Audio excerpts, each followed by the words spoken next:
Hi everybody, welcome.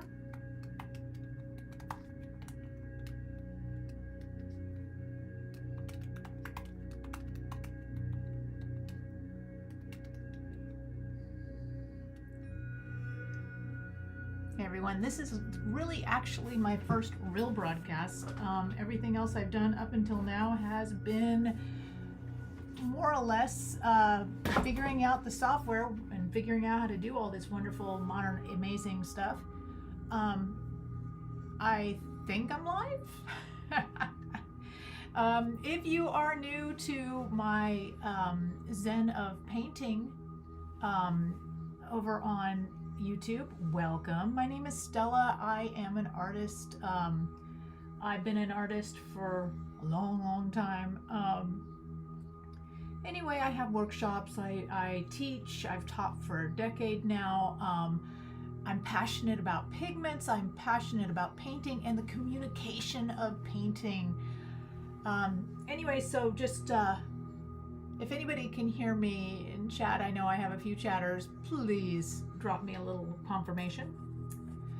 Just to show some of the work we've been doing in our test streams. This one is just started. This one is going to be a very special painting, and I'll explain that further. Anyway, I'm going to call this one Coslow's Cloud. It's quite nice. Okay, so that's one of them. Let's go ahead and show you the one that we just finished in the last session. That would be this one here. Let me adjust my colors while I'm at it, because the color I'm seeing on the monitor is not the same as the painting. So bear with me as a moment while I go ahead and adjust that.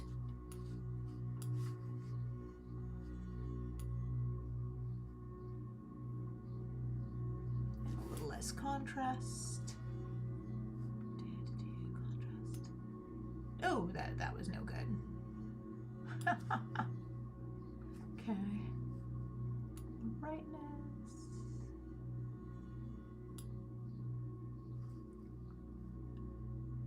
Actually, I'm going to drop saturation down and then do vibrance up. Don't you love it when people talk to themselves? There we go.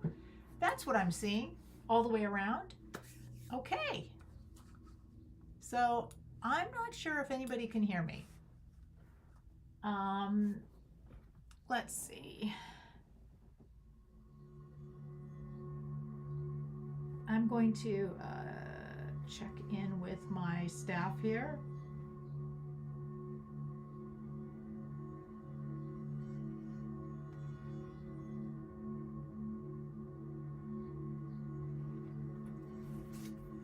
Okay, so I have some amazing staff. I have the amazing Mackenzie, who is one of my truly awesome tech helpers, as well as the amazing sodium-free salts. Again. Oh yay, I am live! Thank you, sodium-free salts. Okay, so if all is going well, right now, I am streaming to both Twitch and to my new YouTube channel called the Zen of Painting. Super exciting. I'm so crazy about painting, and I will be having guests on who are also crazy about painting.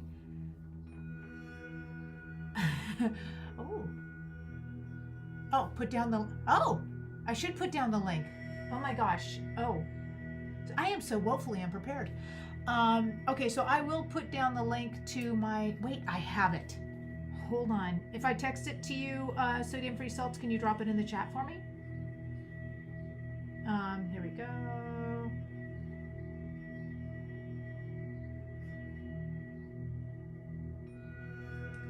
Copy.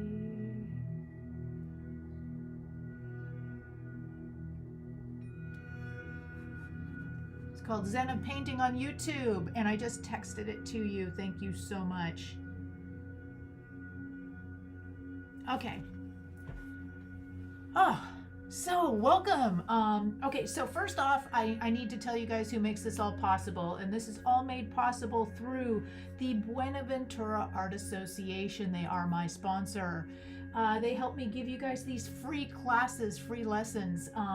They are located in the Ventura Village Harbor in California. They are a nonprofit, and if you're looking for a way to support the arts, consider supporting them as a tax-free donation. If you're an artist anywhere in Southern California, feel free to join their amazing collective. They are located on the second floor in the Ventura Harbor off Spinnaker Drive, and they have all kinds of workshops, activities for all range of artists, whether they're new to artists, an established artist. They have tons of venues. So I'm going to go ahead and shout out to them. Thank you so much, Buenaventura Art Association, for sponsoring this, yet again another way of reaching out to our community and in fact to the world, because on my last stream I did have a few people who were not in the United States. So welcome, no matter where you are in the world, welcome to the Zen of Painting. Okay, so let's talk about what we have been doing. So this painting right here, we did in about, probably took us about 3 weeks to paint it. It is going to be going to the Ventura Harbor Village Gallery. So this is just one of them. I just wanted to show you guys, catch you up on what we've been doing. This one is done in oils. If you have questions, drop into the chat. I am thrilled to answer questions. I love doing it. Okay, so I'm going to put this one aside because it is done. I'm waiting for it to dry. Because it is an oil painting, it needs several months to dry before I can varnish it. I may put it in the gallery with the caveat that the owner who purchased it has to bring it back. This is my cute little octopus I'm working on. We'll probably work on him a little more today. This one, we were capturing a sunset. The Harbor Village studio and gallery area, this is the view from there. This is that nonprofit that supports us. We go out, we have a sunset club, and we go out and we watch the sunset over the ocean. If we go to the other side of our building, we see the harbor. So when I am there, I can actually see all these wonderful things, these wonderful vistas to paint. And this is going to be one of those as well. All right. Then we started on this one, which I'll be working on today. It was requested that we do a nocturne, and that was by Mackenzie. So we will be working on that as well. Also, I have always wanted to paint. I love humpback whales. So I started a painting last session that was a habitat for them. And I wanted it to show the underside or the top of the water and then have an area. So we did this one. So this should be a lot of fun. And as a matter of fact, this one should be, yep, it's a little bit tacky. So I think I might do a little blending on it while it's still a little tacky. Let's see here. I have some amazing brushes. Let's see, this one is, you want to do a super soft brush, by the way. So let's see. What I'm going to do is I'm actually going to gently just brush across here. And it's picking up ever so slight, so it's just going to smooth things a little bit. And that's just what I want, is just a little smoothing, because water diffuses everything. There won't be any sharp lines going down here, but it was just so wet I couldn't do anything with it before.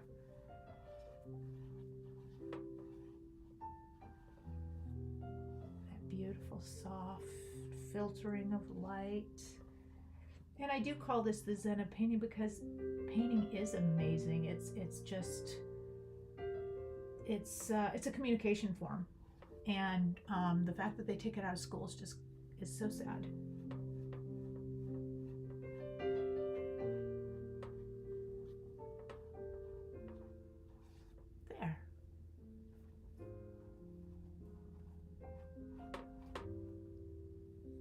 Okay, so now I'm picking up paint, so that's no good.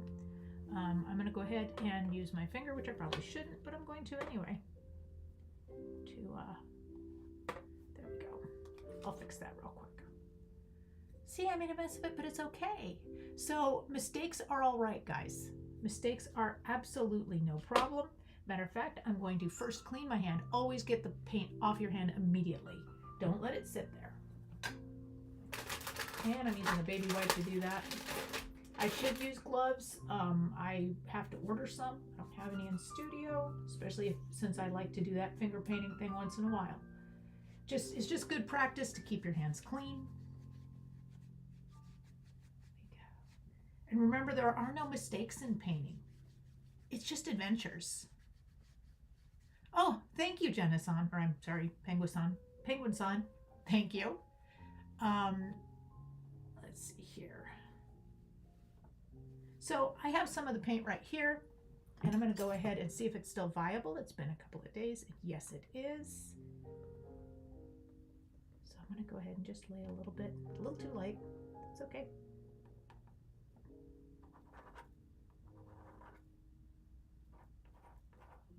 Isn't this fun?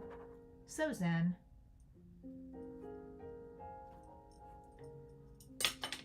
All right. And again, I'm not going to work on my whales today. I just wanted to get them a little bit. And again, I'll get some gloves. But I think my best bet, I just don't want any brush strokes here. There we go.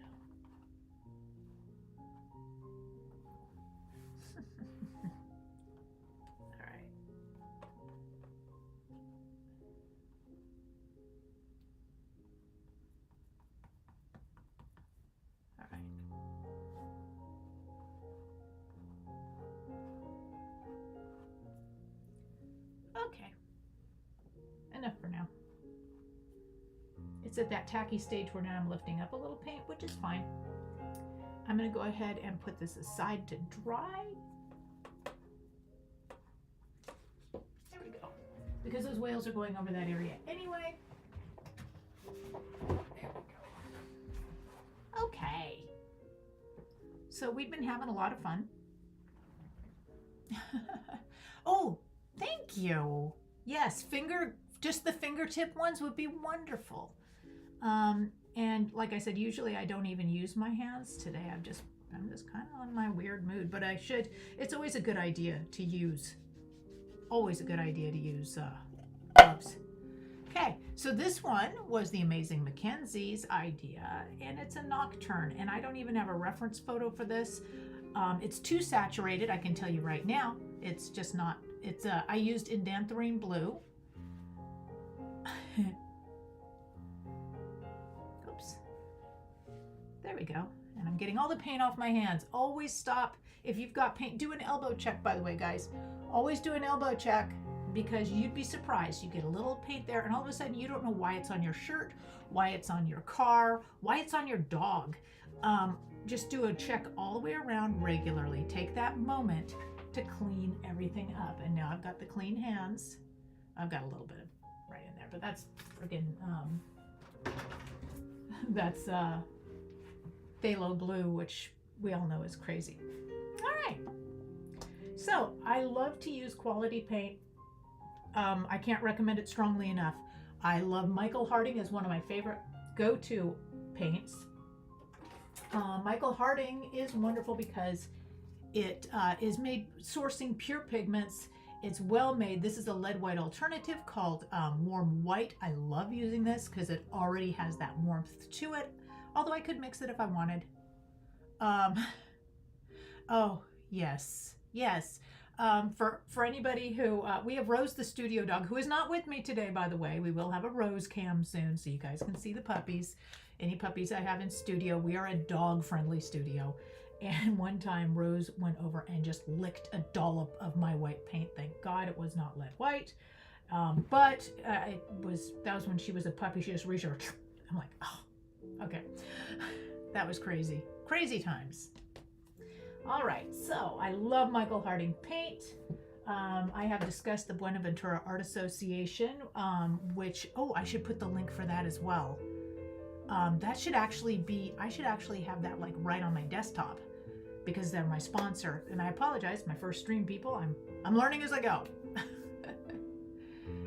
Yes, she's a very impulsive puppy dog. And when it comes to food, she gets excited. All right, so I'm going to put aside my amazing octopus so it doesn't get any paint on it inadvertently. We're going to move aside this one as well.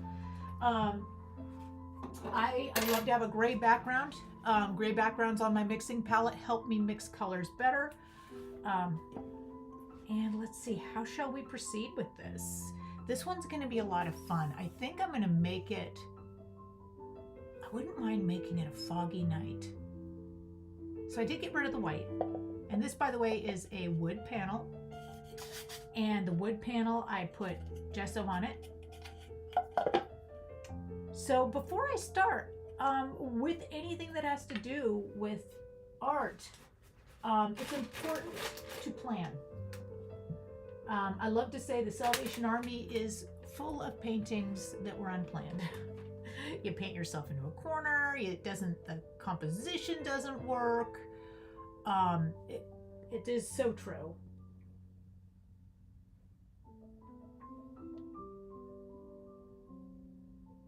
Okay, there we go.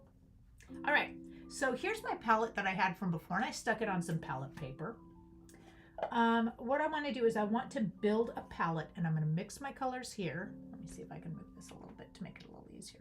Of course, I want you guys to be able to see it also. We're all a work in progress here, are we not? Oh, I forgot one of my legs.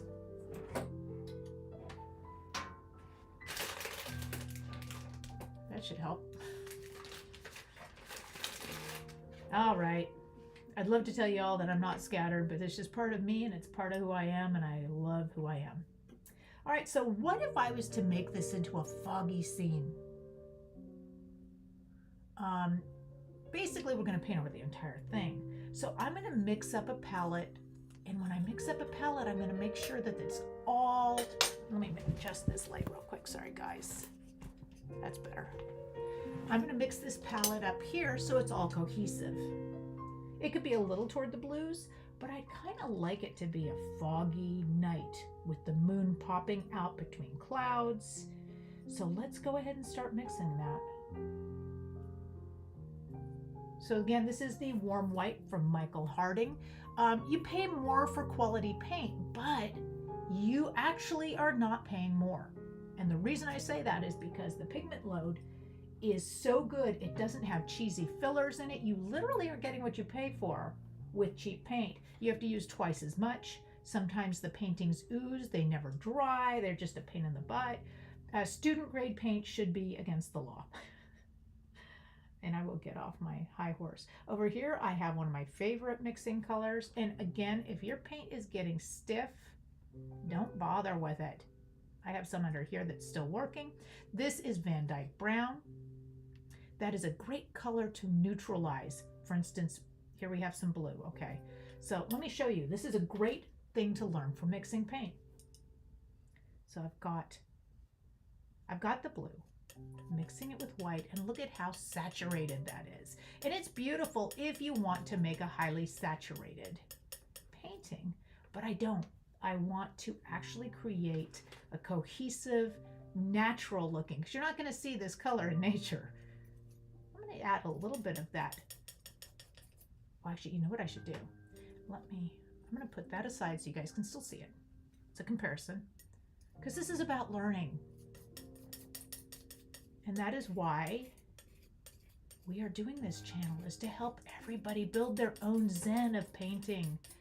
So notice how the color is now getting nice and relaxed and beautiful.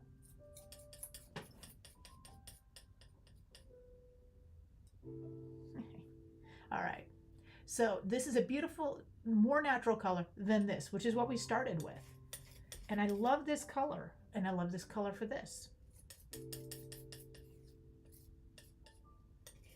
Okay. So let's mix up some more colors. And again, I'm making this one up. We have no reference photo for this one. I have my composition already designed. I'm using the rule of thirds because it's real simple to remember. You want to decide where the drama point is in your painting. Okay, in this case, I want it to be the sky and the moon, and it's going to be on the ocean. You don't ever want to have, I mean, there's times you can always break rules, but for the most part, you don't want your moon to be dead center or dead center. You don't want your horizon line to be dead center because you want to dictate what the people are seeing. So in this case, I want it to be, yeah, the ocean is beautiful, the ocean is vast, but I want it to be about this sky, and it's going to be dramatic. I may even put some city lights back here, depending on how I feel. All right, So let's start mixing up paint. Again, the warm white. Every time I go, I'm wiping off, and I'm going to be getting all these off of here, by the way. It's they're starting to dry up. They're no good anymore, but I'm going to use what I can. Here's some beautiful ultramarine, just to show you the difference between colors. So notice with ultramarine, we have a cool. It's almost a purpley color as compared. So you see that, it's hard to tell on that. Anyway, take my word for it. This is warm, this is cool. This is very purpley.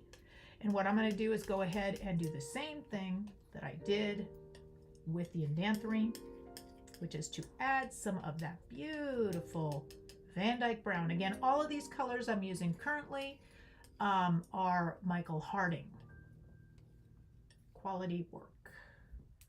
Had the joy of meeting him a couple weeks ago. I've met him a couple of times. He and his wife, they're a real kick. He is the story master. If you ever get a chance to see him, if he's coming to an art store near you, do it. Go see him. He is wonderful. And he's passionate about pigments. And yep, it was fun. Okay. So again, using that Van Dyke brown because I want to bring it down. This is a nighttime scene. I want it to be subtle. I want the light of the moon to pop. And in order to have light, you have to have dark. You have to have grays in order to bring attention to color. It's real important. So we have that color. I like it. It's a little too saturated still for what I'm thinking. So I'm actually going to save a little teeny bit of it. Go over here and I'll put that up here because I might use it for a highlight. And I'm going to go ahead and grab some more of this. I'm getting close to just ditching this palette. It was the one I used before. I'm now working my way over to a glass palette again. I didn't know how to stop the reflections while videoing, but now I think I've got it down and at least I'm happy with it, so no matter what. Oh, nice. This is getting to be the color I'm interested in.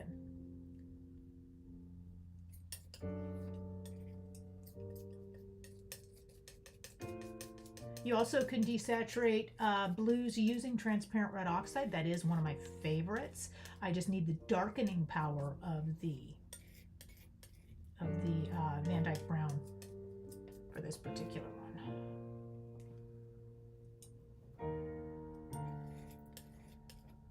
And while I like this, it's not going to be my major one. I think I'm going to grab, let's see here, a little more Van Dyke brown. Yeah, I'm gonna have to get, if it gets gooey like this, guys, just let it go. Let it be. Grab some more. Your art is worth it. Don't sit there and say, oh, I don't want to waste any paint.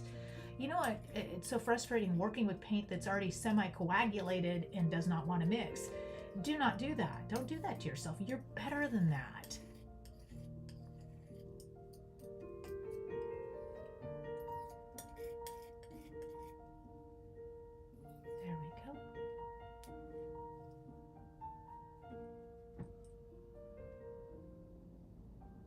Okay, so I have an idea. So give me one moment. I'm gonna do the be right back thing. I have a cool idea. All right, I'll be right back.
Okay.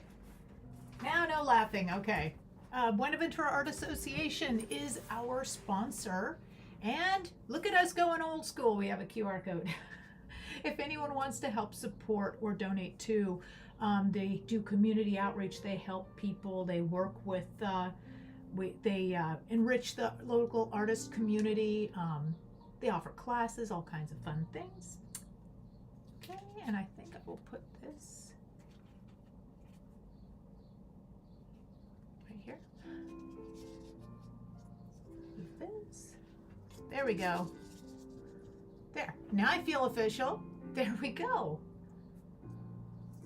All right. And I do thank them very much for sponsoring this. This way we can all reach out. Maybe you guys can paint with me. It'd be great fun. Okay. All right, getting back to what we were doing.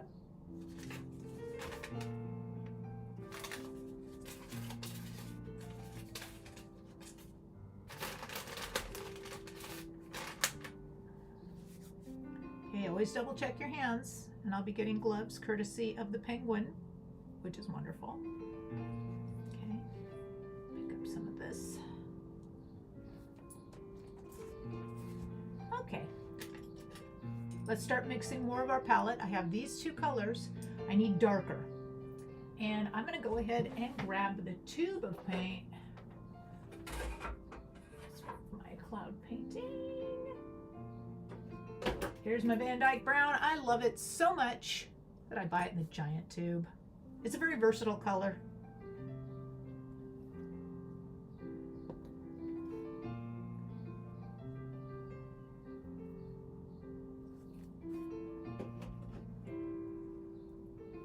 So can you guys see my little Buenaventura Art Association thing? Let me know in the comments, please. And then I want the warm. See, notice some of these colors stay really nice. Matter of fact, I should take a moment and fill the palette. This is a beautiful warm yellow. I'm actually going to use some of this in my paint, and it's going to turn the paint slightly green, because when you add a blue to a yellow, it actually will turn a little toward the green. So let's go ahead and just whip a little of that.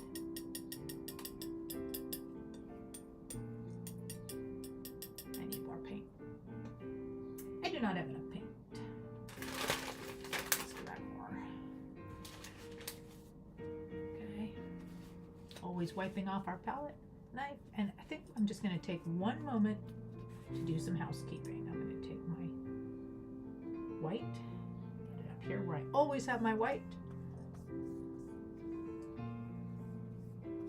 Oh, good.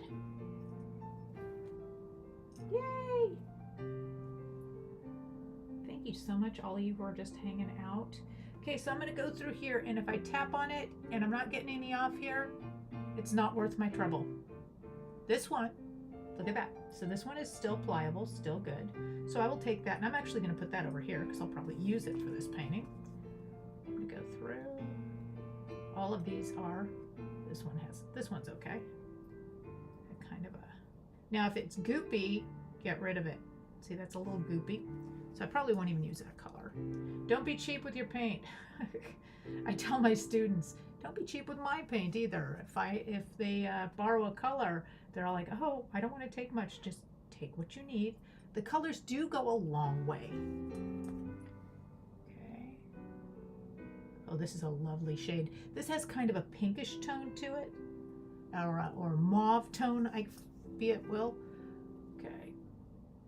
If anyone wants to know the series of colors that I usually use, I will be posting that. But needless to say, I follow the cool and warm theory of painting. So I will have, for instance, and I'm going to go ahead and go through them right now. Why not? In the blues, I will have a phthalo blue, and that is a warm blue. You'll see that right here. And then I will have ultramarine blue, which is a cool variant of it. Then in the yellows, I have Indian yellow, which is right in here, this nice warm. And then I have, I don't have it on here, but I'll show you. Oh, wait, here it is. Well, it's no good, so I can't use it. But anyway, here's my cool yellow is yellow ochre. So I have Indian yellow for warm, and then yellow ochre for cool. Over here in our reds, we have Cad Red Medium. You can also use Fanchon Red. There's a bunch of warm reds you can use. You don't have to use that one. And over here we have a Alizarin Crimson, which is the cool version of it. Having these gives you a lot of flexibility. And my two favorite flex colors, Transparent Red Oxide and Van Dyke Brown. So that's basically my palette. Everything you see here has been mixed utilizing those colors. And because I use quality paint, I can mix 2 or 3 or even 4 colors together without it turning gray on me. And that is the first thing you'll notice if you use Winton paint or any of the other student grade paints. You mix 2 colors and you're okay. You mix a 3rd color and suddenly you have gray. And it's just a dull color that doesn't sing. So well worth your money to go with the good brands. My favorite, absolutely, Michael Harding. Then I also love M. Graham. I think that's a quality product. Utrecht paints have always been good. That's through Blick. But again, and I do love some Rembrandt. Everyone sources their pigments everywhere else. So let's see. I don't think I can get, oh, nope, you know what? See, it's gummy. So I'm just going to go ahead and just, I'm going to let it go. Actually, the red should be fine. Nope. I'm not even going to bother with it. How about this one? How about the blue? Oh yeah, this is fine. So we'll go ahead and take, this is more ultramarine. So I'll go ahead and put that up here. And all of these as pretty as the, oh, this is a good one.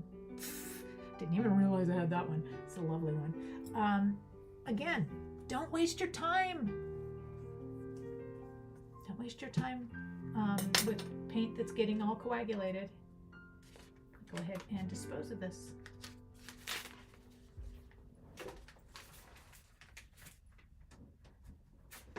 Okay, so I'll be pulling colors and I'm going to be putting up my new paints as I go, as I need them. So my colors so far for this painting. I need to go with a real gray. So this started off to be a gray. Let's see what we can do with it. And again, always wiping off before we touch another pile, because otherwise we get a mess of colors. Control your palette. These two I can work into each other because that's the goal.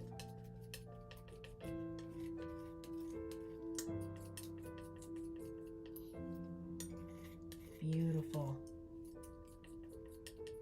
So I'm trying to get grays, and this is working beautifully. And I'm also making it darker. I want dark grays, and then I'm gonna have light grays too. Go.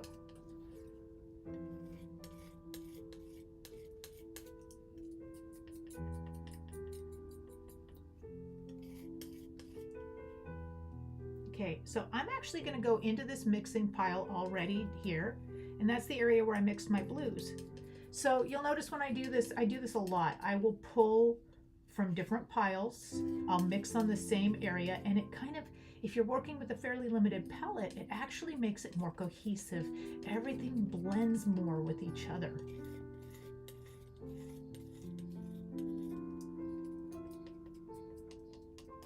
You'll know if one's jabbing your eye out. Okay.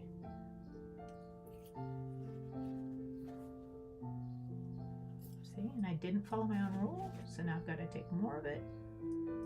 Keep that pile clean. And let's get some of the ultramarine blue. So now I'm going to mix this directly with the ultramarine because I need some dark. I don't mind having some of the sky showing through. If anyone has questions, please go ahead and drop them in chat. I am more than happy to answer questions. If you are new to painting, treat yourself to just a few of the good tubes of paint. I always wonder how many artists, and you're going to hear me say this a lot, really wonderful aspiring artists were using cheap paint and made a painting, and the painting didn't sing. It didn't turn out the way they wanted it to. And I wonder how many of those artists said, I am no good.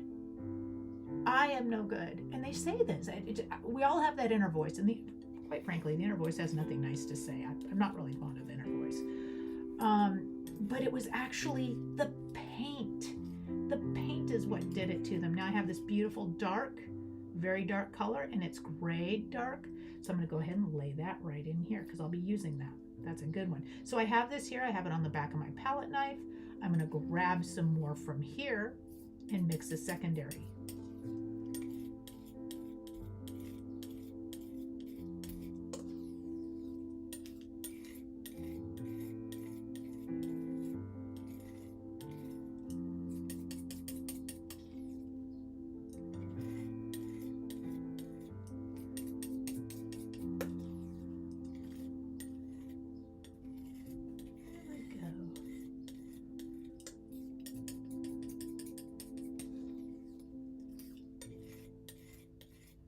Nice, look at that. Look at how rich that is. Again, recapping, that was ultramarine blue mixed with Van Dyke brown and just a very hint of white. And again, the blue, when you mix it with the Van Dyke or with a transparent red oxide, it desaturates it and makes it grayer. Since this is a nocturne, that's what I want.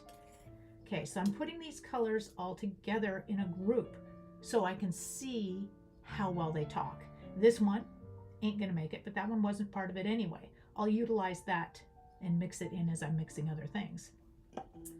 Matter of fact, let's just go ahead and whip it out of there. That was one I pulled off the palette. Notice I'm just using that same mixing area for what I do most of the time. Most of the time, that's what I end up doing.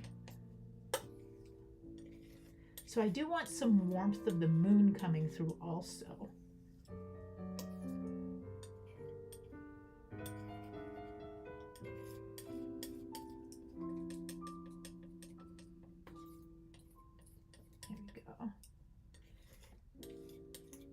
Keeping an eye a little bit on the chat room. I do know I have my wonderful mods in there. Thank you guys so much. And I'm super excited because I'm actually streaming on YouTube finally. Dream come true. Thank you so much, Buenaventura Art Association, for their support of these free, awesome online hangout in the studio sessions.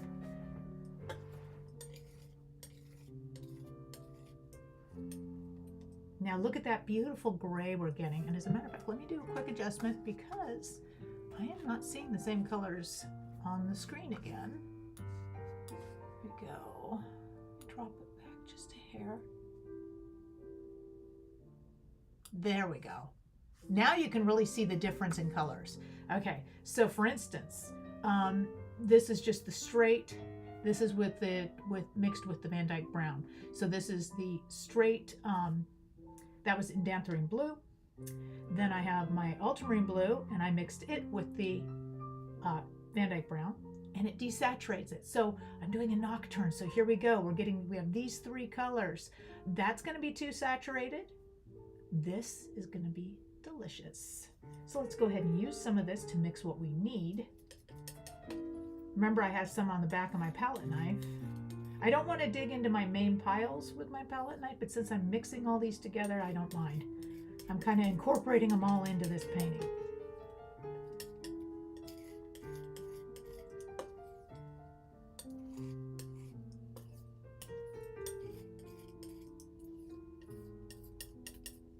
Okay, let me go ahead and wipe off my palette knife over here,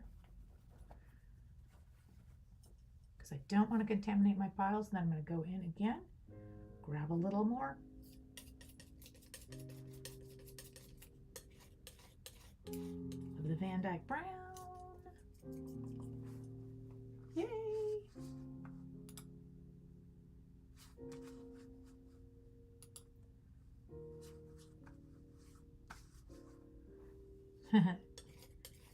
It is just so good to be painting with you guys. I hope some of you are creating at the same time too. If you're not able to create, find a way, whether it be on the iPad or just sketching, or if you're amazing, if the way you work, a lot of people, there's a lot of different arts. If you're drama, if you work, if you're a thespian, if you're a poet, if you're a writer, If you're a musician, these are all amazing ways for you to express yourself. Okay, I'm gonna add a little bit of that pre-mixed blue here.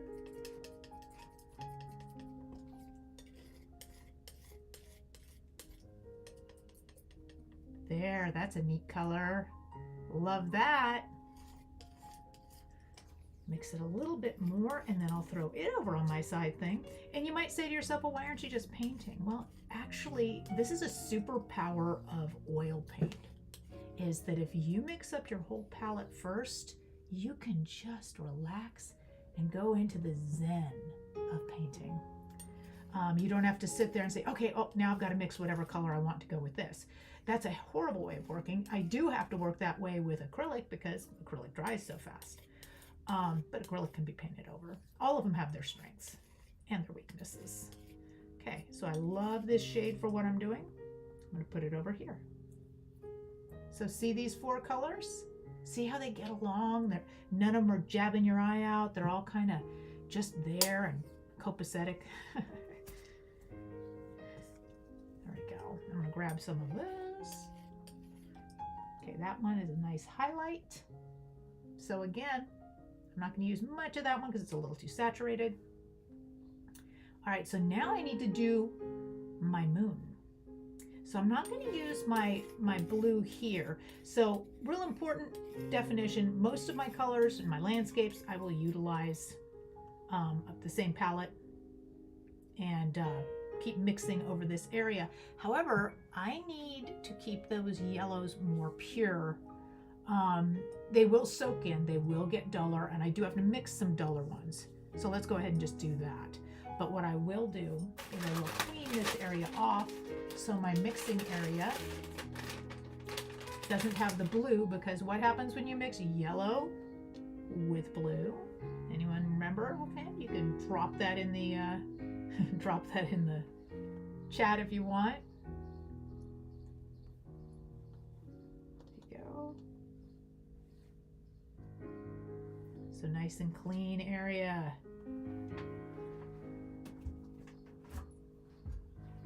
Okay, got these, so let's start mixing up.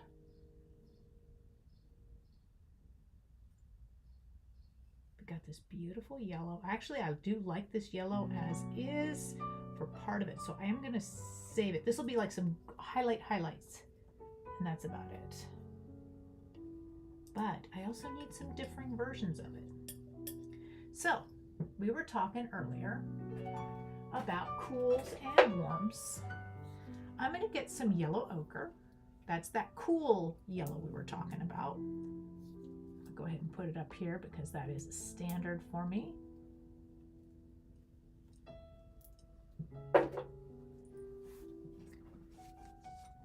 And of course, I've cleaned my palette knife. I'll grab a little of that, mixing it in here. Now that's very saturated, so we're going to desaturate it.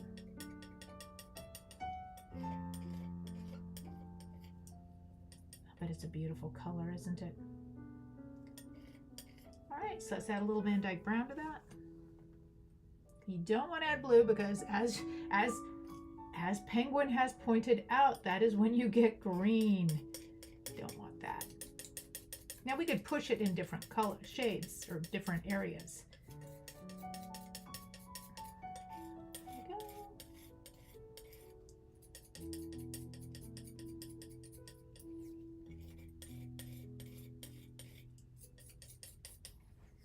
So this is very brown, so we're going to push it in another direction. Okay.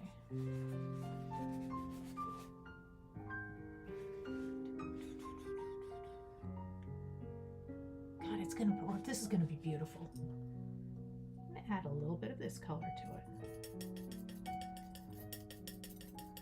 Oh, look at that. Look at how rich that color is. Oh.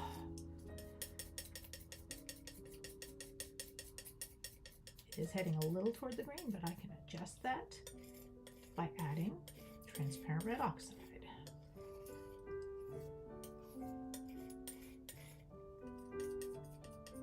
I love how this is kind of a shadowy color. It's a hint toward the green, but we're going to fix that. But that was because we added the blue. It doesn't mean all is lost at all. I did that on purpose. So let me go ahead and find my transparent red oxide.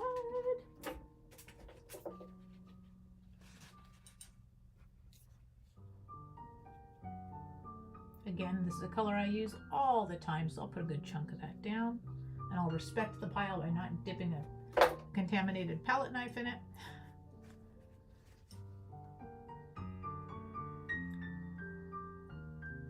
And a little goes a long way.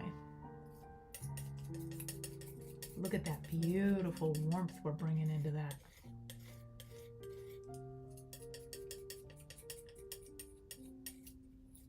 Yes, looking very nice.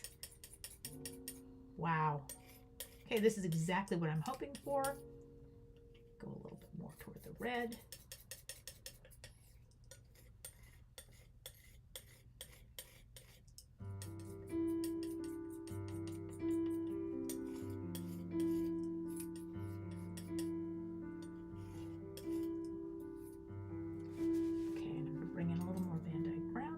To darken it up. There we go.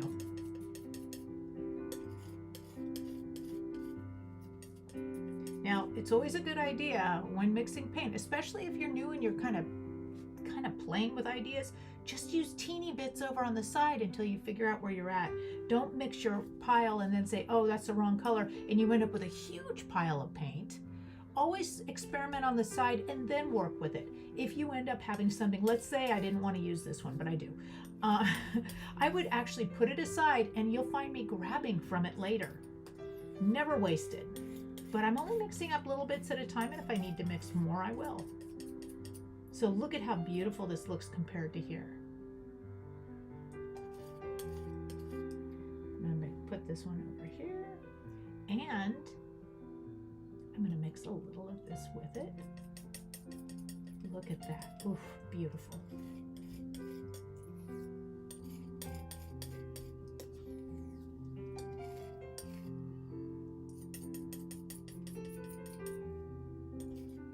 Yep, that's a good one.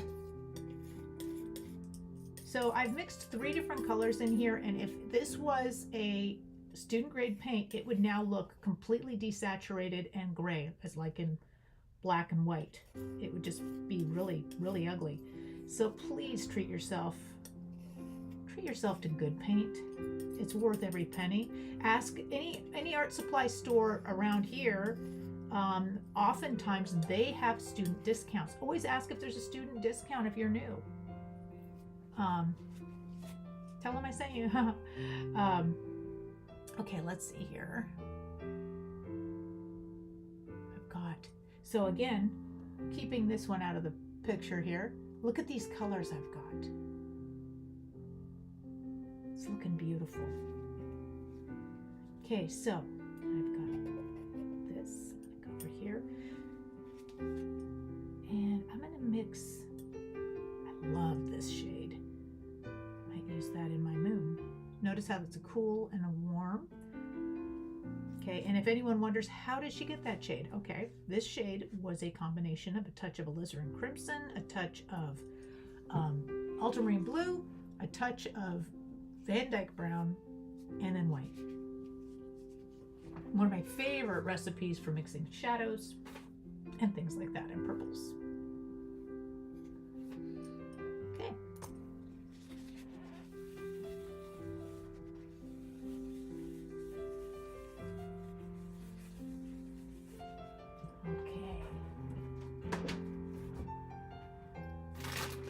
Taking a moment to clean up myself again. Keeping an eye on the time today. It is almost 10 o'clock. Wow. And it's so much fun we're having. Okay. So I also need to put in clouds, and I think my clouds will be that purple. It's really pretty. So let's go ahead and have fun and start painting, guys. Okay, so I did make, where's my little stand? It should be here somewhere. I reorganized everything, see? That'll teach me. Is it behind? I created a brush stand for drying brushes, and I can't find it. Oh well, it's here somewhere. Oh, it's on the ground. Hold on. Such the professional. Okay, so I built this using resin. It was fun, but you can find this is an old-fashioned style that they used to have for fountain pens way back in the day. I have an antique one somewhere that's amazing. Just like this, has all these little slots, and it's perfect for drying paint brushes. Think of repurposing things. It's great.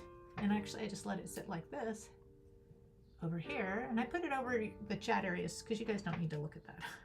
But just to let you know what we have, think of repurposing things, finding new uses for them. All right, let's have some fun, folks. Which paintbrush to use? There we go. Shall we go with our, this one is a Prinsancio Sable Cat's Tongue. Okay, I've had brushes for decades. Okay, so question, are we gonna have this? Oh, this should be fun. Oh, this is gonna be great. Okay, let's get going.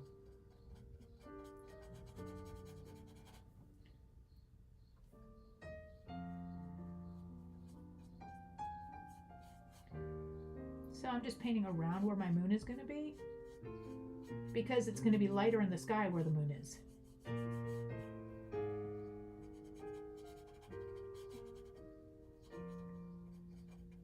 So we're going to be doing this every single Tuesday, roughly the same time, and also I'm going to pop in random times too, because I just love painting. And I just hope to inspire you guys to get out there and create. Never more than now in life do we need our creative arts.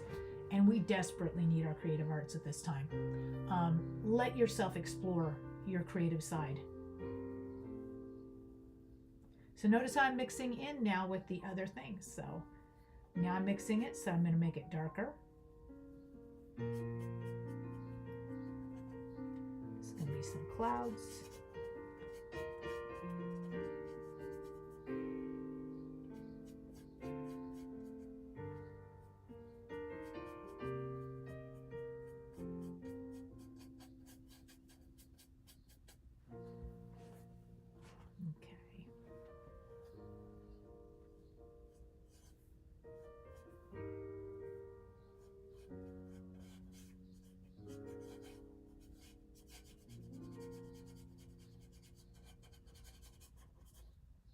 Hate that sound. Okay, so my mentor, the amazing and insanely talented Richard Morris, out of, I think he's out of New York now. I hear his voice. When you have a mentor and when you work under somebody, you hear their voice for life. They're living rent-free in your head forever. And I hear his voice when I hear scritching on a canvas. He was like, no, don't be cheap with your paint. Lay your paint in, let it flow. Don't treat it like it's a precious resource, because your painting will look like you struggled. And you don't want that. This is the zen of painting, not the struggle of painting.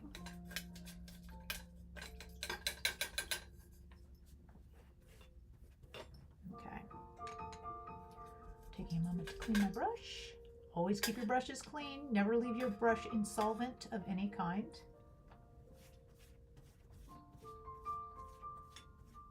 There you go. This one here. All right.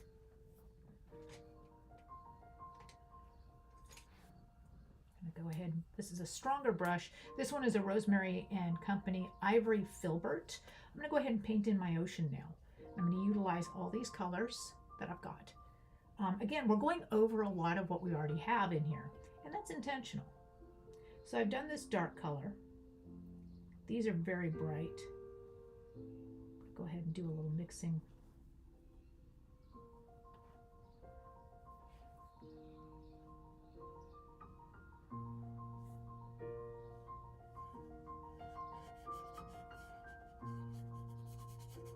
Tide is beautiful.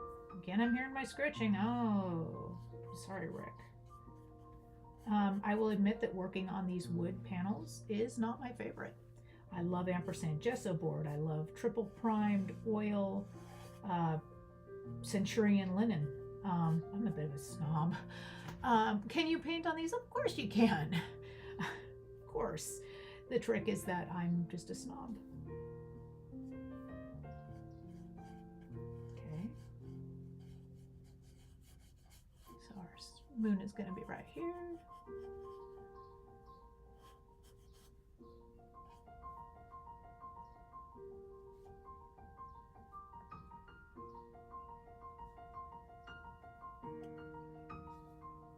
Notice I'm mixing all these together. I need to lay them in thicker. There we go. Remember, I know a lot of wonderful artists, and none of us just lays down the paint and walks away. None of us. Okay, I'm going to do a little bit of a cool horizon thing. Let me go ahead and I'm going to grab a little of this color and mix it in. It needs to be darker.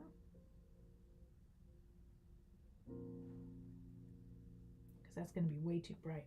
If you're ever wondering, just hold up your brush to what you're working on and look at how bright that'll be. That'll be way too jarring. What I'd like to do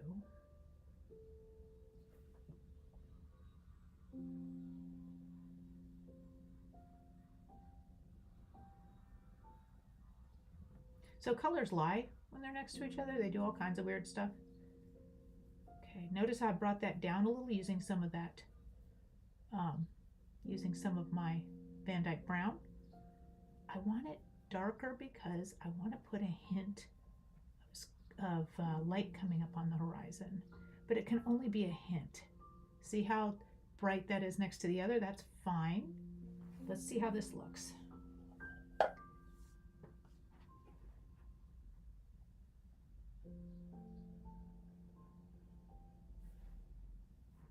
Look at how bright that is, and yet I'd mixed it so dark. Isn't that cool? That's the beauty of colors, I'm telling you. And then if I put some of this up here, it looks like clouds, or it will soon.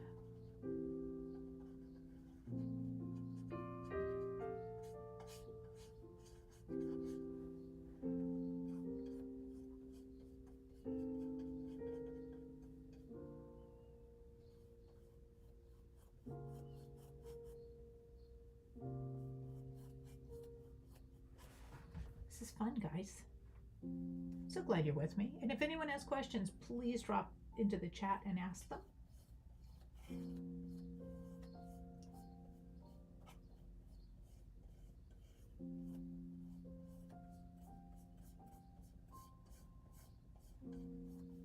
now I'm just kind of going down and repainting. Pushing pigments, guys. That's what it's all about.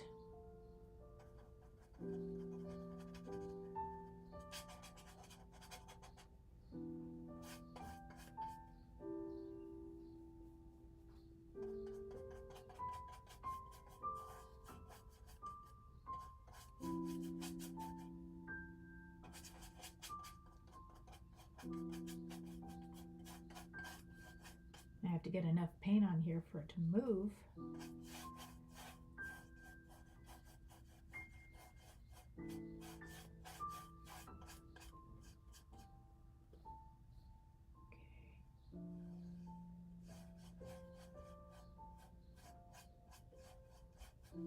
Love that.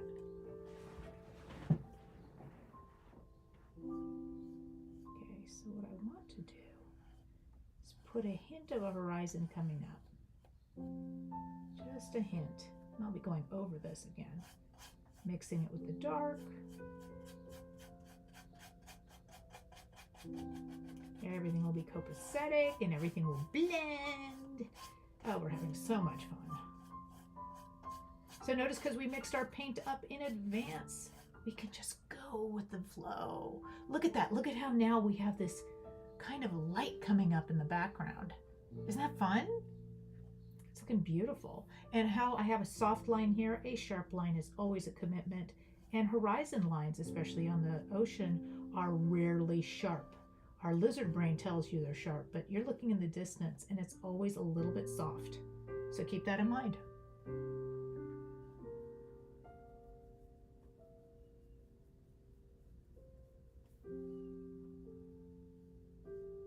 Keeping that line soft. And also a sharp line. If you make a sharp line, if you make this a sharp line, it's going to draw the attention. You don't want that. You want to tell your viewers what to look at.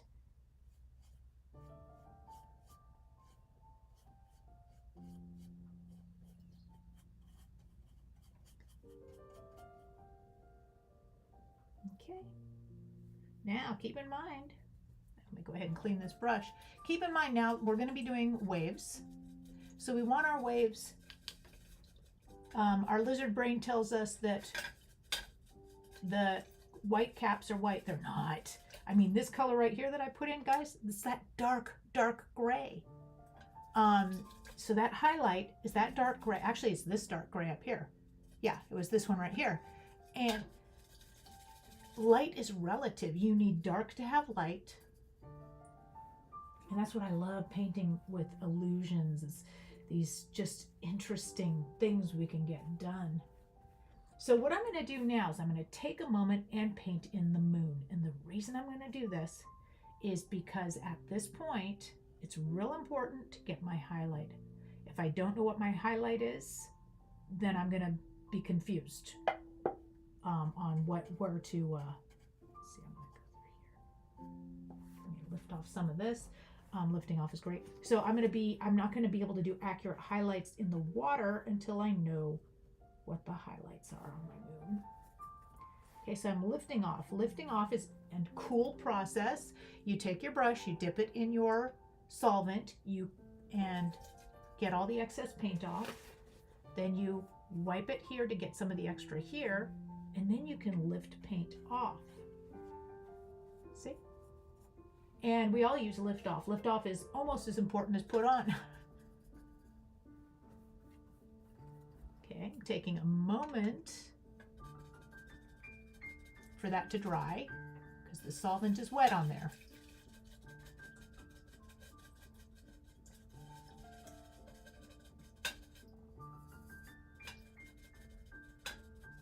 Okay, so I might take one of those quick bio breaks. Let's see, what time are we at? We are at 10:11. I'm just going to take a couple of minutes. I'm waiting for the solvent to dry on here before I start painting the moon. Okay, and I just cleaned up my workspace. I cleaned up my paint brushes, so I'm ready to go. Never leave paint on a paintbrush. It's too easy to just grab it and start painting, and then you ruined your either pile of paint or your painting itself. And okay, so I shouldn't use the word ruined. It's never ruined. You're just taking a whole new unintended path with your painting. Let's call it that from now on. An unintended path created by not having good cleaning habits while working. Again, always check your hands, always check your elbows, check everything. I hope you guys are having fun because I sure am.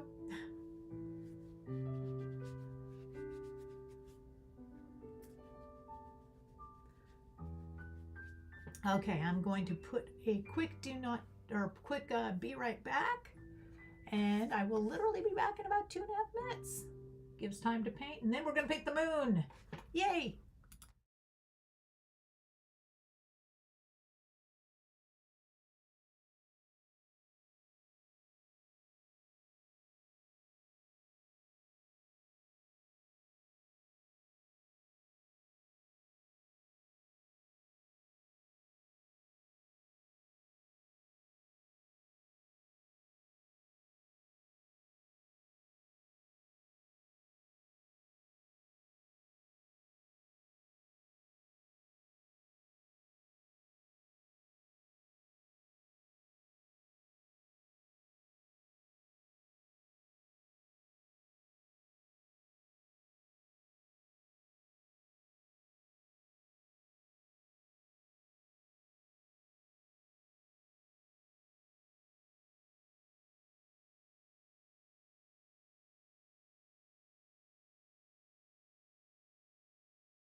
Okay, folks, we are back. Took a moment, got hydrated and everything. Want to do a shout out to those who are helping me make all this possible. Sodium-free salts, Mackenzie, and Hello Penguin, and everybody who's lurking. Thank you. Also, I want to again thank Buenaventura Art Association for sponsoring this free in my studio Zen on a regular basis. If you're looking for a wonderful organization to support or join and you're in the Southern California area, if you want to attend the actual events here at Buenaventura Art Association, go ahead and tap on that QR code that's on your screen. Learn more about them. Again, they sponsor us and they believe strongly in nurturing the inner artist. It's a wonderful organization to join or to support, and it is a non-profit, so any donations that you give will be tax deductible. Okay, let's get into our moon. Oh, I do love painting moons. All right, here's a good brush. Okay, folks, this brush is a pure sable, and take a look at it. It is a filbert. A filbert has a rounded tip on it. It is soft. Now these brushes I've had for ages. If you take good care of your brushes, they will last pretty much forever.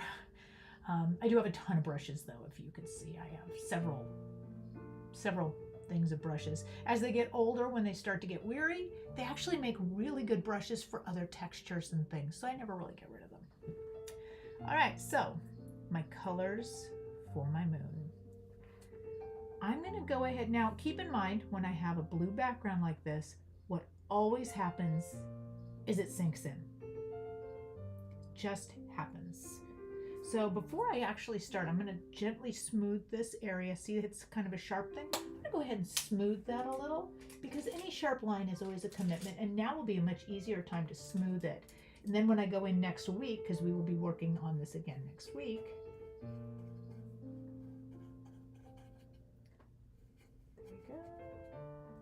notice how there's a lot of paint on it?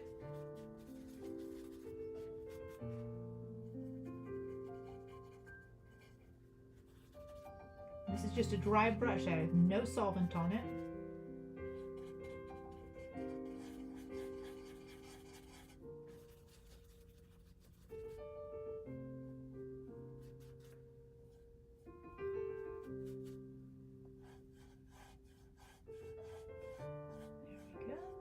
Now let's put in some of the color.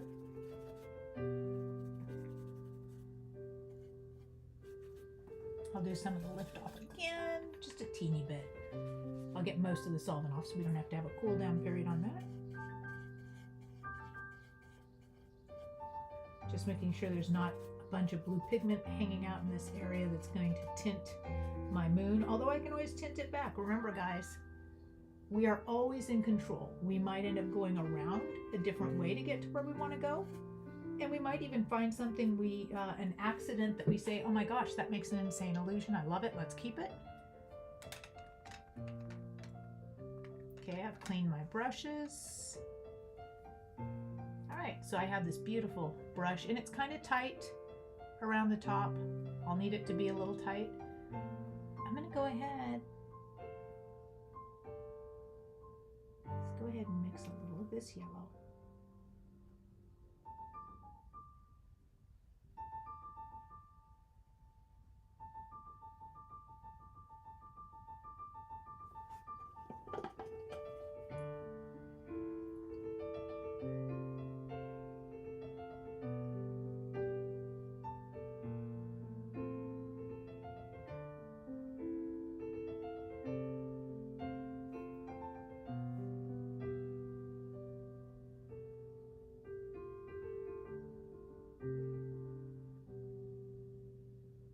Softening the lines around it because I want it to be glowing.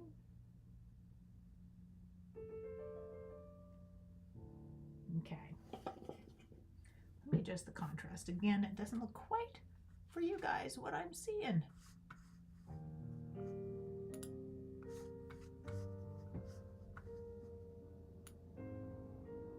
That's right. Let's see. Contrast. That's right. Oh. Sorry, guys.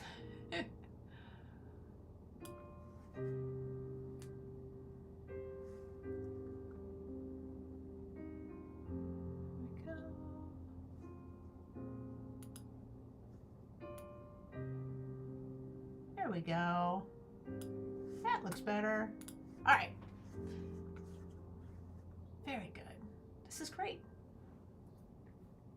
So I have my moon. That's my brightest area, and I will be adjusting that more. I'll also be softening that bottom part of the line. Let's see if you can see it a little better. So now I know my brightest area. Now I can paint in my waves. I don't want my waves as bright as, I want them to reflect a little. So that color, which is the darker of the yellows, is going to be spotted here and there. Go ahead. Clean this brush. And let's put in some waves. Isn't this fun, guys? See now how I have hints of clouds already? And now that I put in the moon, it's actually starting to pop. It also is real important to get away from your paintings. So if you do take little breaks, I actually will set a timer sometimes so that I know to take a break. All right, let's find a nice brush to work on our waves. So waves are an illusion and a suggestion, and they're fun. I'm looking for my right brush. Let's see. Oh, I might work with one of these. These are rigor. Oh, look at me. Hold on. Take a moment. I really need to put those little finger things on. I just keep touching stuff. I hope you guys are having fun because I'm having a blast.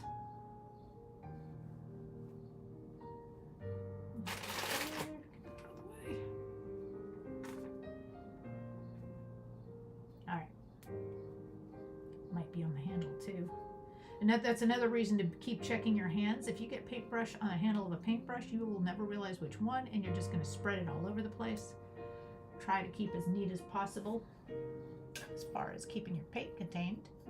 Okay, so this is a rigger brush, and rigger brushes are one of my favorites. They're one of my go-tos. This one actually is a 0. It is an ebony splendor available through Jerry's Artorama. I adore this brush. The rigger has a nice long body on it. So what it does with its long body is it actually will hold a bunch of paint. So you don't need to reload and reload, and you can make a beautiful fine line. So let me go ahead and take some of this color, maybe some of this, and I'm mixing it with, it has a little solvent in the brush still. So let me show you how amazing that is. It's going to be hard to see on here, but notice, look at that, guys. I don't need to keep reloading. I can actually turn it and make finer lines. Notice that, I mean, I just keep going and going and going and going.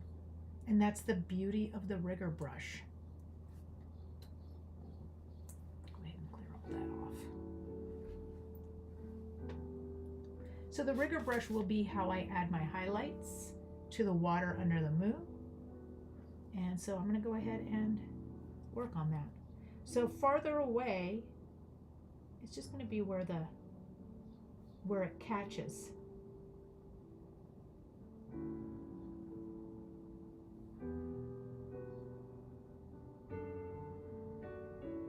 And remember just to relax and enjoy yourself. We're going to be pushing around these pigments more, but for now, that's going to be right on the surf line.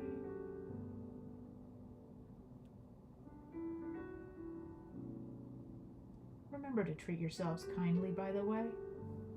Don't let that inner voice be mean to you. You don't need that. You don't deserve that. Life will beat us up enough. You need to know that you are valued and you are an important person. So I'm putting in these little kind of wisps that will look like sea foam.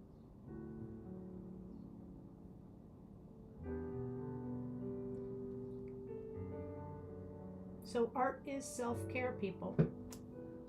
Okay? Art is self-care. You are valuable. You are important.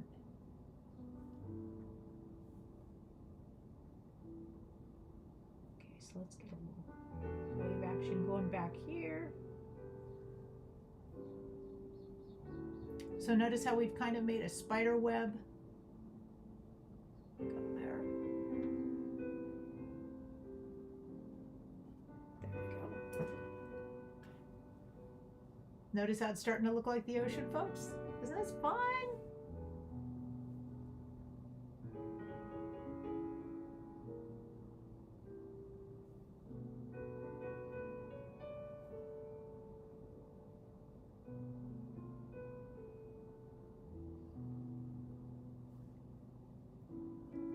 Okay, I'm going to do a highlight on this one because this wave is actually peaking. Now you do not want to put too many, guys. Do not put too many highlights in. Okay?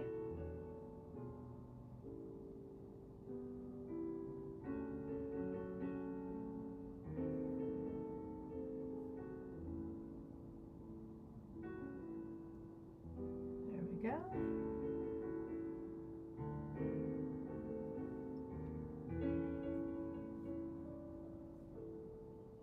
Highlights, too many highlights are going to flatten your painting and it will take away from the beauty of it.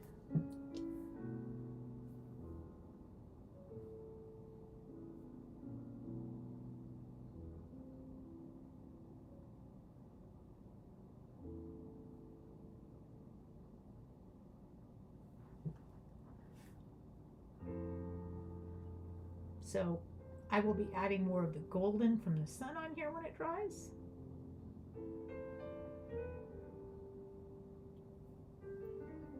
This is so fun.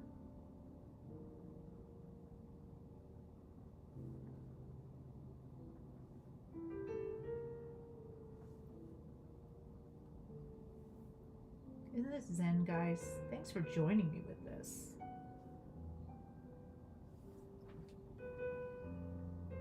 Alright, so I don't want to put too much in the foreground. And again, I'm going to pull some of those yellows. Once this is dry, I'm going to hit some of the yellow highlights on here.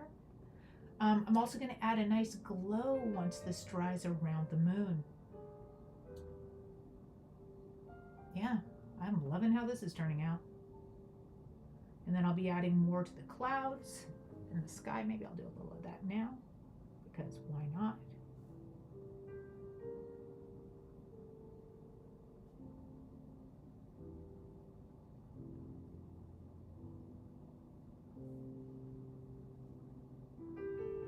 Remember where your light source is coming from, and from here it's the moon.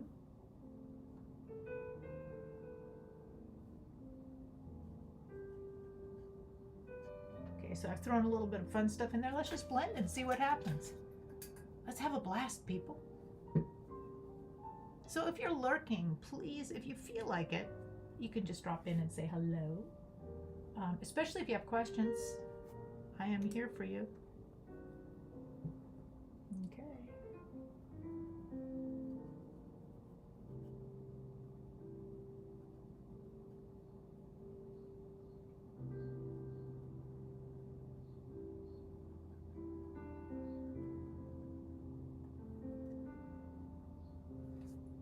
Don't be afraid to turn your painting upside down.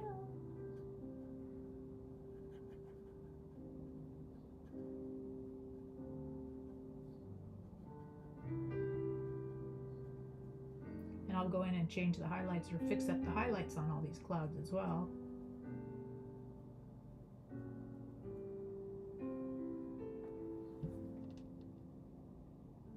Good question. How long do paintings actually take? It depends on the painting.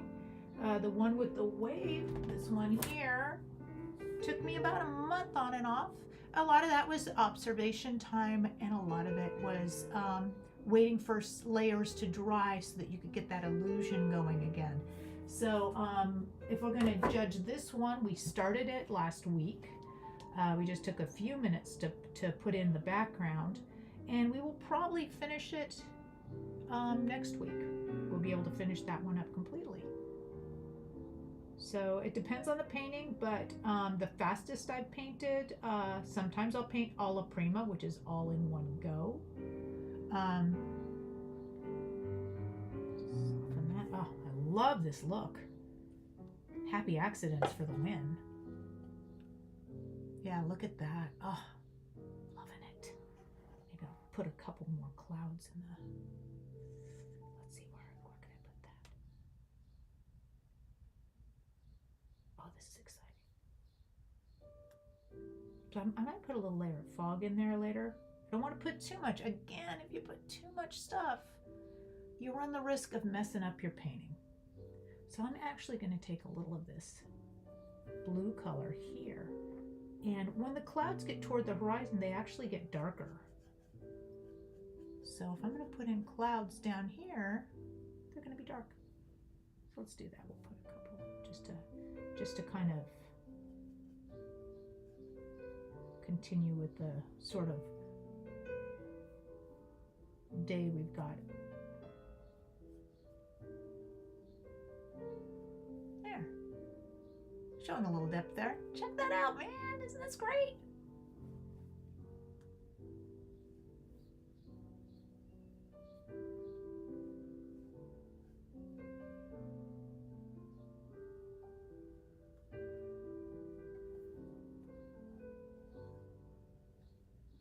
Okay, so it feels like it's pushing out and back, and that's what I was hoping for. I'm going to go ahead and clean this up. I'm really happy with how this is turning out. What do you think, guys? You saw it when we first started. Got a lovely illusion going. A few happy accidents. A few redirects, which is when you do something unexpected and you like it. Or you turn it into something you like.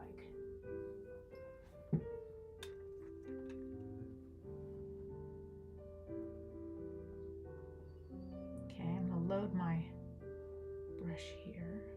So, while I have this here, I'm going to go ahead and I'm just going to go directly down from my sun, or my sun. There we go.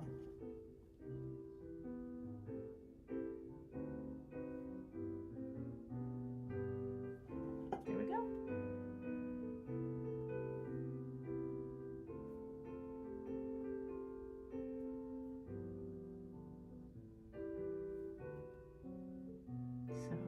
There's only going to be so much I'll be able to do on this particular area because I don't want to. There we go.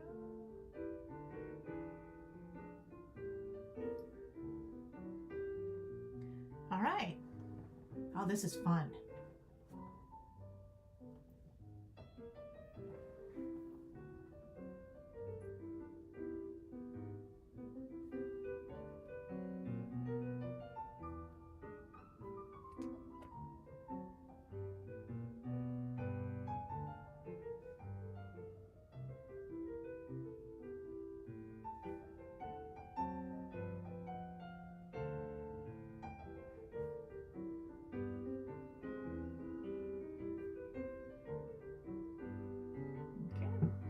Put in too many. I'm going to ruin it if I do. Well, not ruin it. We'll work on this together, folks. What we want to do is we don't want to flatten it. It forces us to make more adjustments, which is fine. We don't mind adjustments.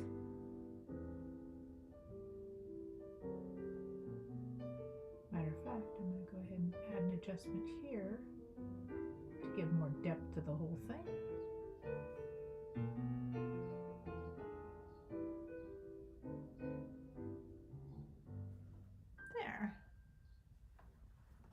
Swirling tide.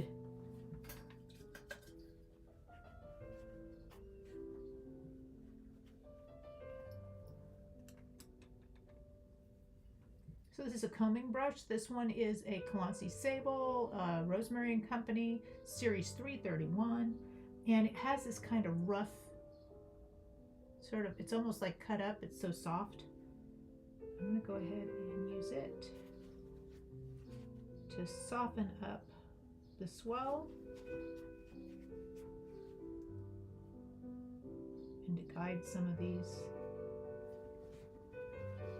highlights I put on. There we go. All right, so for right now, I'm going to hang up on this painting. Oh, oldest brush in my collection. I've inherited some brushes. I would say I have several brushes from the 1960s, easily. So that's almost 60 years old. I'd say I have 60-year-old. I may even have a couple older ones. I have no way of dating them, so to speak. This one, I don't even know which brush that is. This one is, I need to clean it. That's an old one. I've got, let's see. Got some beautiful, real old ones.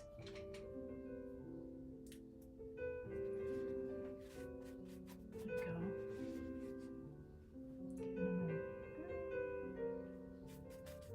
All right. So this painting I'm going to put aside. Remember, we put paintings aside. And when I approach it next week, I should be able to easily finish it. I'm going to take some of the warmth. I'm going to add some glow around the moon. Okay. In this area here, or these areas here, I'm going to bring some of that warmth from the moon down into here, and it will be done. So, seascape. Nocturnal seascape.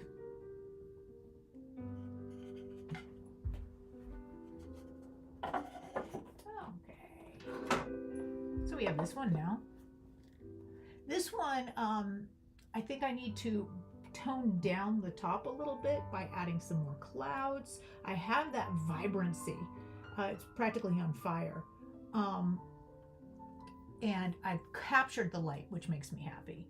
The question I have for myself, though, is where do I want to go with this? I've played around with the idea of adding some pinks to it. You know, things like that.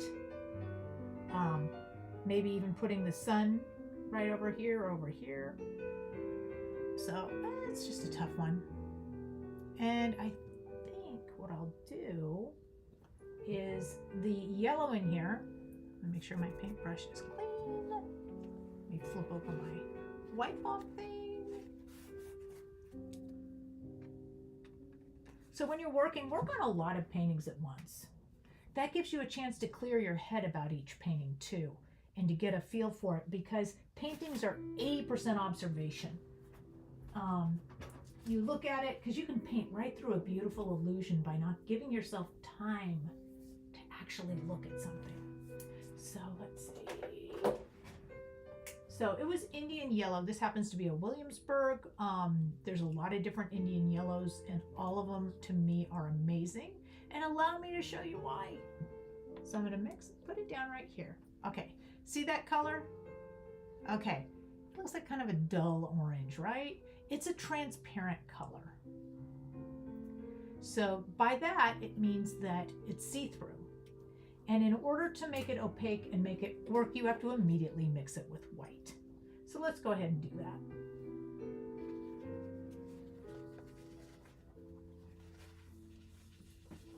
Go ahead and clear my work area a little bit, because I've still got, I'll work over here. Okay, Indian yellow. There it is. See how it's transparent? How you can see the gray from underneath here? Well, check this out. We're going to add a little bit of white to it.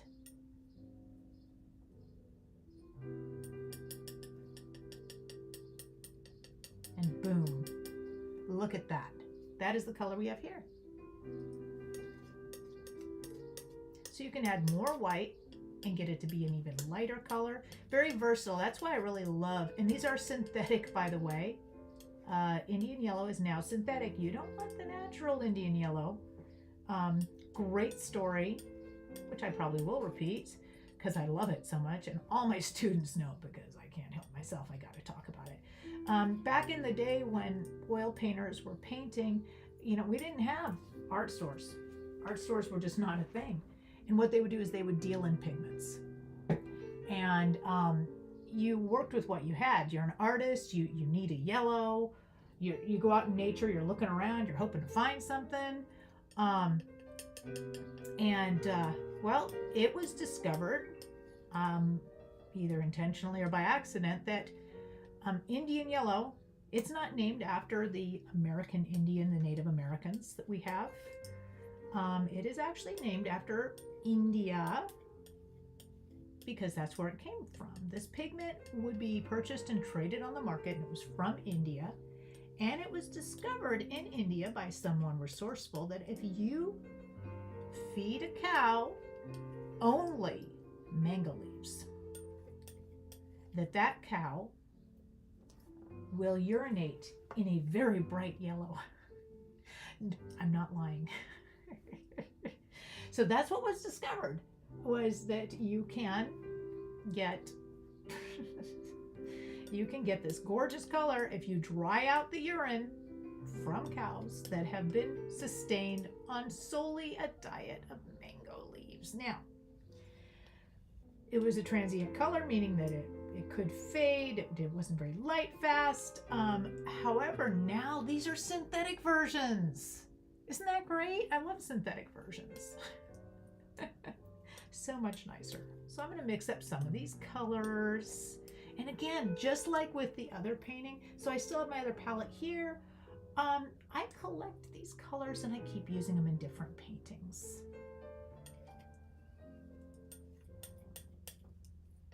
So now I want to have something darker, and I'm wondering about going into the potential of a crimson, adding a little pink to it, but I think that might be too garish. So if we're going to have clouds like this, they're usually going to look transparent red oxide-y. That is a word that I just made up.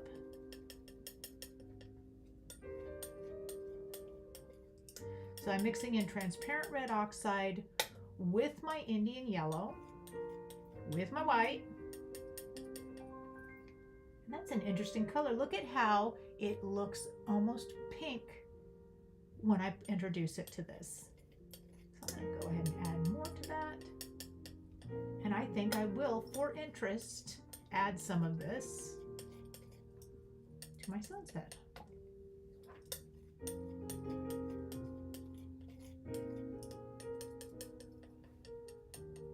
Kind of a salmon color. Wiping off my palette knife before grabbing more transparent red oxide.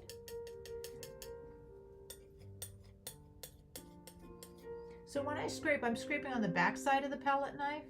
I try not to get it on the front side. It's just much easier. And then I kind of knead it into itself. Scrape it all up using the back side. And I go ahead and do that.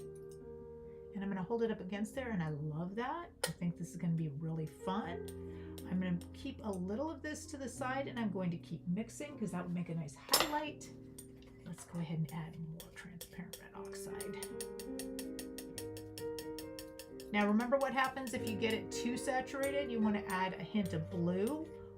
An opposite color usually will do the trick. If you're going to experiment with that though, you're really going to want to do it on a little teeny area. So let's say I want to see if that'll work. I'll grab a teeny bit of this blue.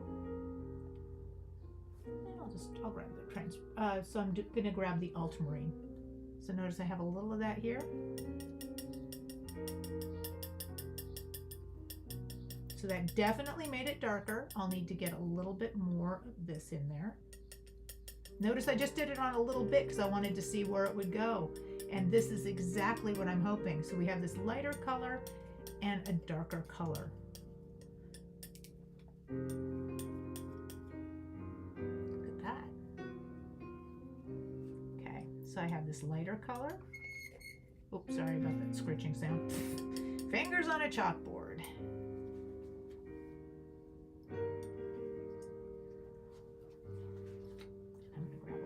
So I've grabbed some, that was some more of the transparent red oxide, a little bit more of the ultramarine blue, and I'm going to mix this thoroughly.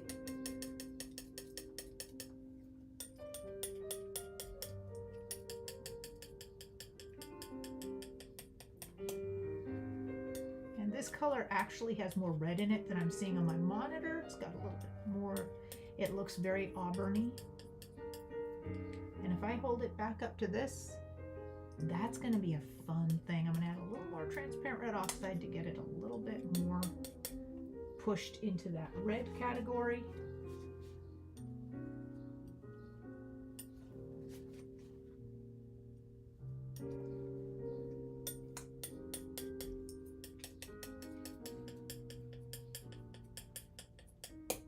Now, if it's too light, and I do, oh, this is the color I'm looking for. I love it. So I also need a darker version of it. Remember, we need a highlight, we need a midtone, we need a darker. So I'm going to go ahead and grab that. That's my highlight. That's my midtone. And now I'm going to get darker. And I'm going to go to my very favorite go-to, my Van Dyke Brown. There's my Van Dyke Brown. Michael Harding version. Add a little more to my pile over here.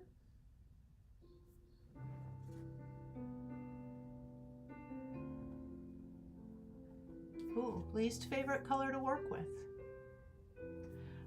I have this revulsion when I'm mixing paint, and oftentimes I get to this color before I get to the color I want, is baby diaper yellow. All right, anyone who changed a baby diaper knows what I'm talking about here. And ooh, that color, it's kind of a greenish yellow. And I always work through it because that's part of the mixing process. Oftentimes that's a base for other colors that you come across. So you're mixing and all of a sudden you have that ooh, nasty color, but you can work around it.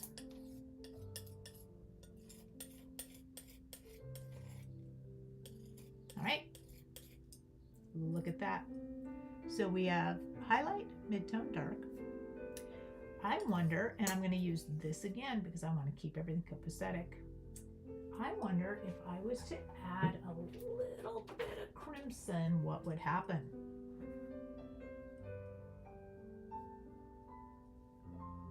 Okay, so this is going to be one of my main colors, so I'll put it up here.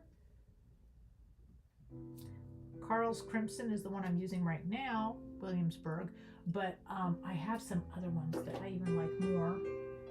They just happen to be in my studio kit that I take to class when we all get together and paint. So notice I'm mixing it on this same palette here, and it really helps. It really helps keep the painting cohesive. Oh, that's fun. And look, it kind of gets along with these other colors, which I really like.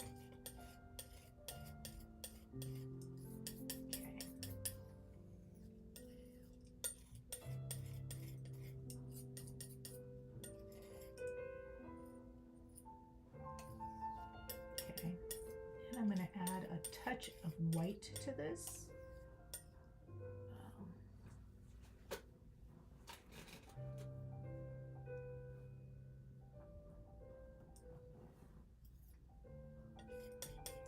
And I won't be keeping this white. I just need to see what color I'm at, and then I'm going to have to gray it down. But I'm curious to see what happens when you add a little bit of white to it.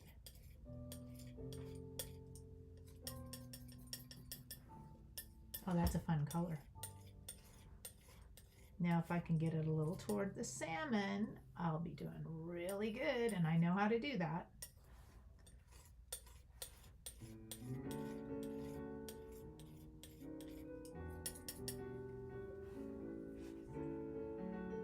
So right now it does not get along with these colors. However, again, I'm going to add a little transparent red oxide and see if I can bring it into a shade that I could use. Ooh, that's a lovely shade right there. Because it was also too light.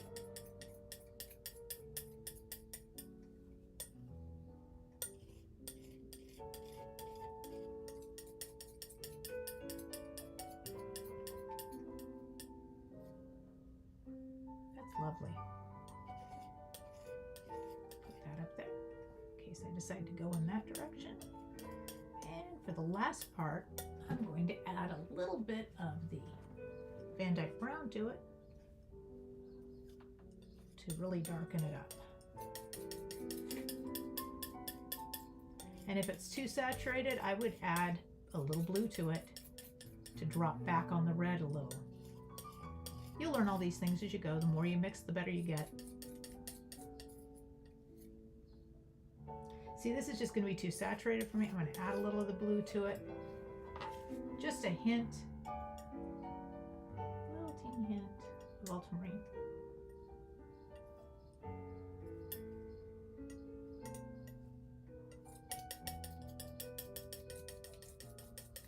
And that desaturated it right there, just right.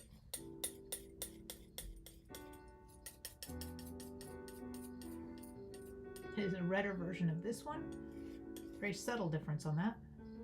Matter of fact, I think I'm going to add, let's have a little fun here. Whoop. See what happens when we add a little yellow to that. Oh, that's a fun thing. Added a little more of the ultramarine blue. Let's see where we end up.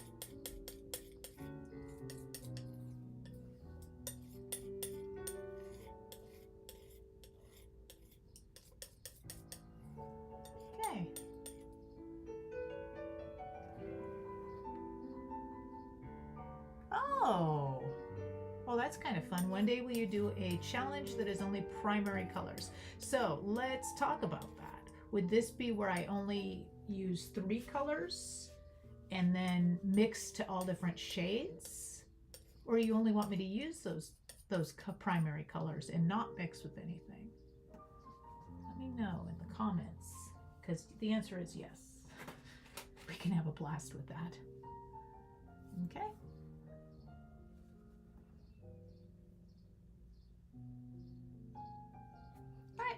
Let's get started, folks. So I'm just going to add a little interest in the sky.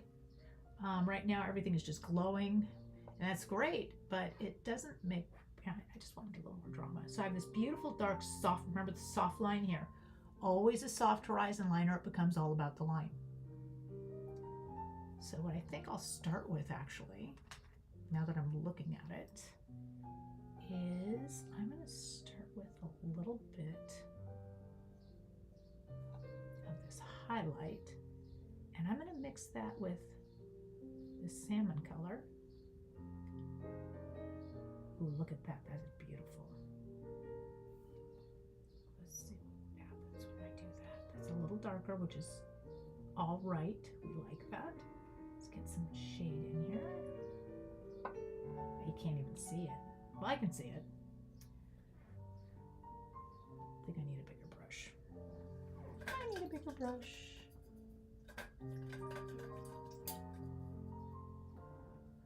Yeah, so in the comments, define what you meant exactly by that, and what the parameters would be of that challenge, and I will be more than happy to visit that idea.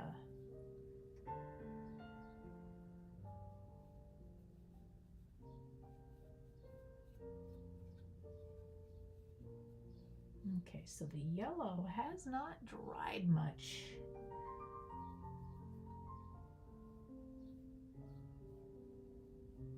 So I may need to only work on this top part and then come back and visit it in a little bit because it's very sticky and the paint's not flowing.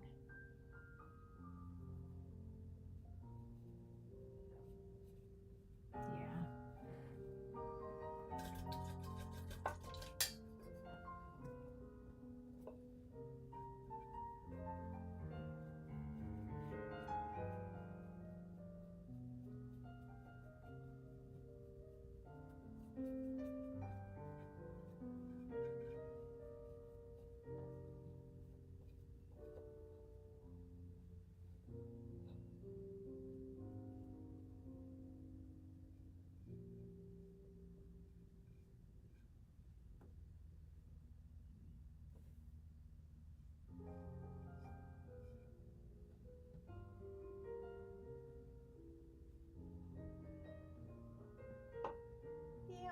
It definitely is going to be giving me trouble.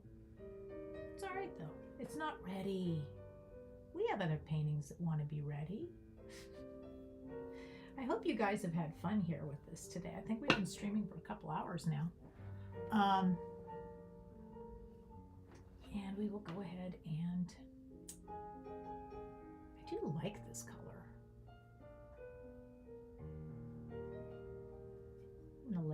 bunch of it anyway, just to kind of have fun before we head out with this.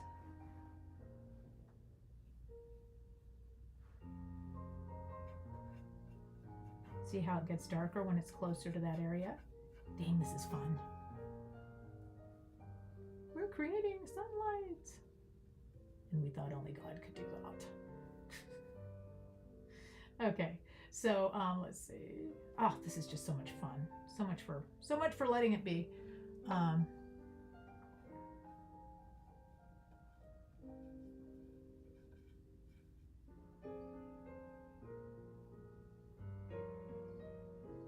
So I'm just going to soften all these lines. Remember, a sharp line is a commitment. We do not like sharp lines. And I'm gently, lightly brushing it down and around.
Isn't this fun? So remember, a sharp line's a commitment. We don't want any sharp lines, not at this point. We will add highlights and things later.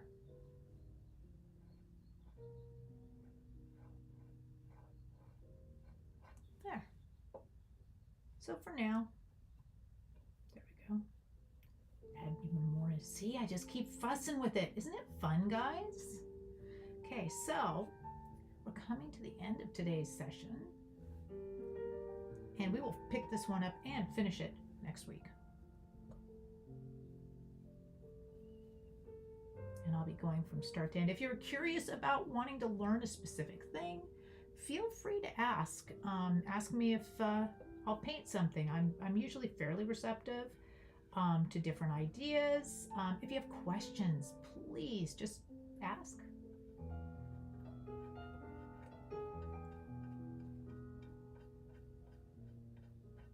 There we go. So I'll be able to finish this one next week. All right, let's recap what we've done today, guys. It was a good session. While we haven't exactly finished anything, we've gotten a lot done. Okay, we took this one from just a kind of bright blue to this really beautiful ocean that we'll be able to finish next week and sign. Then we worked on this one here. Let me recap the ones that we've done in recent sessions. We did our wave painting. This one was a blast. A lot of fun with that. Talked about all the different little illusions you can create while making waves. And if you want to learn more about that, let me know in the comments and I'll see if I can do other ones. Okay. Let's see what other things we did. A lot of them are actually in the gallery now. I do have a portrait I've been working on for the fun of it. That one's great. I probably will be doing more portraits. And there we go. There's one of the portraits also that I've been working on. All right, so let me know what you guys are interested in. If you learned anything, and I hope you did, or at least had fun and relaxed. I hope I've inspired you guys to paint. I really do. Because painting is an amazing language, and I want you to hear your voice. Okay? Okay, guys, so it is 11 o'clock. Once again, I want to thank Buenaventura Art Association. You can click on that QR code right on your screen. I want to thank them very much for sponsoring these Tuesday sessions and the random ones that I'll be having throughout the week. BuenaventuraArtAssociation.org is their website. They are on Spinnaker Drive, Suite 207 in Ventura Harbor Village. If you are in Southern California, drop by. Check out all of the amazing classes they offer and all the opportunities. Or if you are interested in supporting, they are a nonprofit and they survive solely by donations. Please click on that QR code and donate. Thank you guys so much for hanging out with me. This has been a big time fun. And again, feel free to reach out to me and let me know what you're interested in doing more of. And we are going to be signing off for now. Thanks, guys. Till next week, take care of yourselves. Be good to yourselves.